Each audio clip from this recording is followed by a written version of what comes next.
शरीर पर बड़े बड़े लोम अर्थात अथवा बवासीर, क्षय, दम, खांसी, आमाशय, मिर्गी, श्वेत कुष्ठ और गलित कुष्ठ कुलों की कन्या व वर के साथ विवाह न होना चाहिए, क्योंकि ये सब दुर्गुण रोग विवाह करने वाले के कुल में भी प्रविष्ट हो जाते हैं। अब क्या कहते हैं स्वामी जी?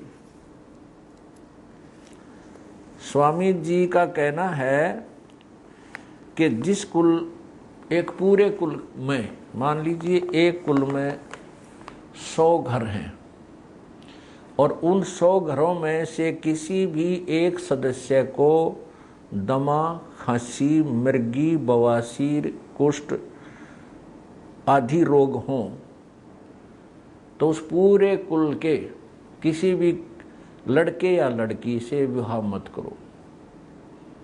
एक पूरे यानी 500 आदमियों में से किसी एक के भी कोई बीमारी है तो उस पूरे कुल के लड़के लड़की से शादियां मत करो। ये सभ्य समाज विचार करे, क्या ये नियम संभव है विवाह के समय? क्या इस नियम के अनुकूल हम अपने बच्चों को ब्याह सकेंगे? ये स्वयं सोचेंगे। अब आगे देखिएगा कि कैसी लड़की से शादी करें और कैसी से ना करें। ये प्रश्न नंबर 71 पर वही सत्यार्थ प्रकाश समोल्लास 4 प्रश्न नंबर 71। जो लड़की न पीले वर्ण वाली न अधिकांगी अर्थात पुरुष से लंबी चौड़ी, अधिक बल वाली, घनी तगड़ी और रोग युक्त, न लोम रहित न बहुत लोम वाली, बड़े बाल भी ना हो और बाल बिल्कुल बाल ना हो या बहुत बाल हो, उनसे भी नहीं करनी। न बकवाद करने वाली और न भूरे नेत्र वाली। भूरे नेत्र वाली से भी,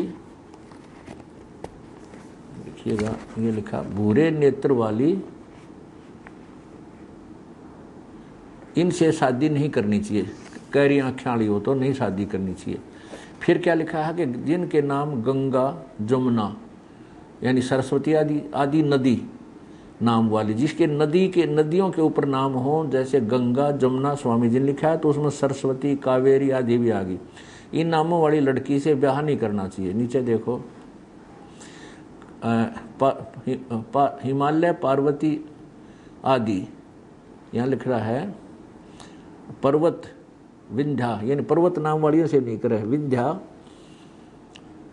हिमालय, पार्वती आदि भी नाम हो तो विवाह नहीं करना चाहिए। आगे देखिएगा, काली, चंडी नाम वाली कन्या के साथ विवाह नहीं करना चाहिए। आज नीचे देखो, फिर कैसी से करना चाहिए? जिसके सरल सूधे अंग हो, वृद्ध न हो, जिसका नाम सुंदर हो अर्थात यशोदा, सुखदा आदि, हंस और अथनी के तुल्य चाल हो, सूक्ष्म लोम, केश और दांत युक्त हो और जिसके सब अंग कोमल हों, वैसी स्त्री के साथ विवाह करना चाहिए। स्वामी जी का कहने का उद्देश्य है कि जिन लड़कियों का नाम गंगा, जमुना, सरस्वती, कावेरी आदि नदियों पर नाम हो और पर्वत के ऊपर नाम हो, जैसे पार्वती, विंध्या, हिमालय और काली, ऐसे नाम वाली लड़कियों से विवाह नहीं करना चाहिए। फिर कैसी से करना चाहिए कि यशोदा, सुखदा आदि नाम हो, हंस और अथनी जैसी उसकी चाल हो,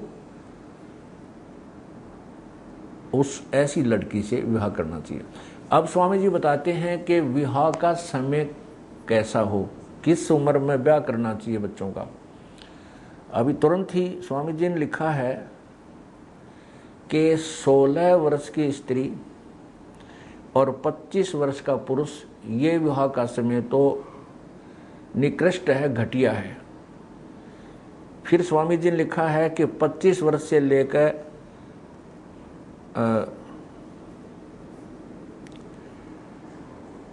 16 वर्ष से लेकर 24 वर्ष तक कन्या।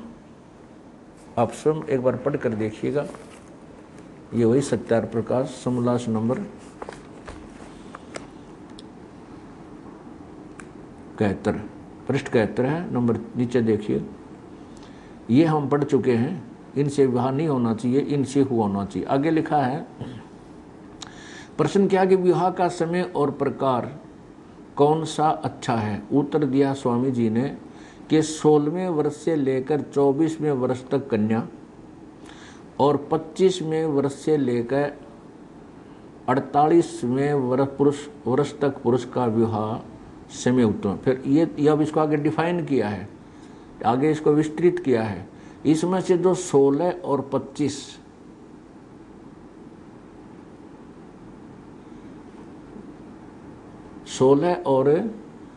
इसमें से 16 और 25 में विवाह करे तो निकृष्ट है। यानी 16 वर्ष का पुरुष और 16 वर्ष की कन्या, ये देखिएगा, इसमें 16 और 25 यानी 16 वर्ष का पुरुष और 16 वर्ष की कन्या और 25 वर्ष का पुरुष का विवाह तो निकृष्ट है। 18-20 की स्त्री और 30, 35 व 40 वर्ष के पुरुष का विवाह मध्यम है, काम चलाओ। अब स्पष्ट किया स्वामी जी ने कि 24 वर्ष की स्त्री और 48 वर्ष के पुरुष का विवाह उत्तम है। 24 वर्ष की स्त्री और 48 वर्ष के पुरुष का विवाह उत्तम है।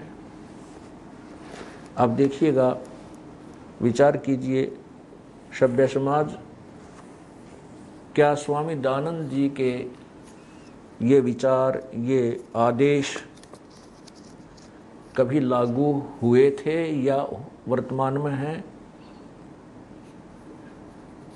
ये क्वाइट इम्पॉसिबल। 24 वर्ष की लड़की और 48 पुरुष के विवाह, उनका विवाह जो समय है, ये तो पिता और पुत्री के तुल्य हो जाता है।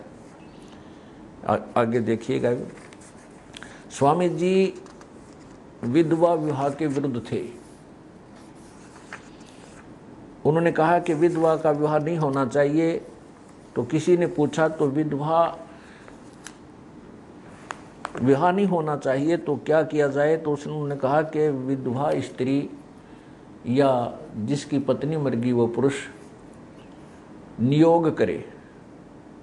नियोग के विषय में स्वामी जी का कहना है कि स्त्री पुरुष केवल मिलन समय मिले, विधवा स्त्री और विधवा ही पुरुष, विदुर पुरुष, विधवा स्त्री विदुर पुरुष, वो केवल विवाह समय मिले, मिलन समय मिले और फिर एक दूसरे से भिन्न रहें। जब स्त्री को गर्भ रह जाए तो वो पुरुष फिर उसे ना मिले।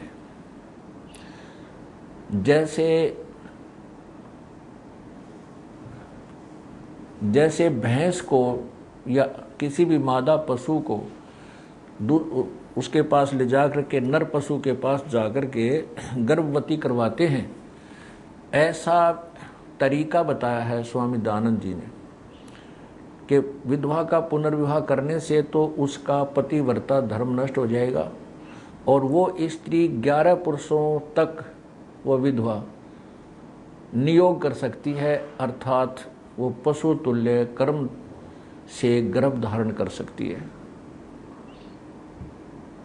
तो उससे उसका पतिव्रता धर्म बचा रहेगा। महर्षि जी के कहने का ये तात्पर्य है। और फिर नियोग अर्थात केवल गर्भ धारण किन किन कुलों में होना चाहिए, उन्होंने लिखा है कि शूद्र तो किसी तरह किसी से भी कर ले, उसको तो कोई प्रतिबंध नहीं है। 3 कुलों में ब्राह्मण, वैश्य और क्षत्रिय। इसके विषय में बताया है कि ब्राह्मणी जो है केवल ब्राह्मण से ही नियोग करे और वैश्य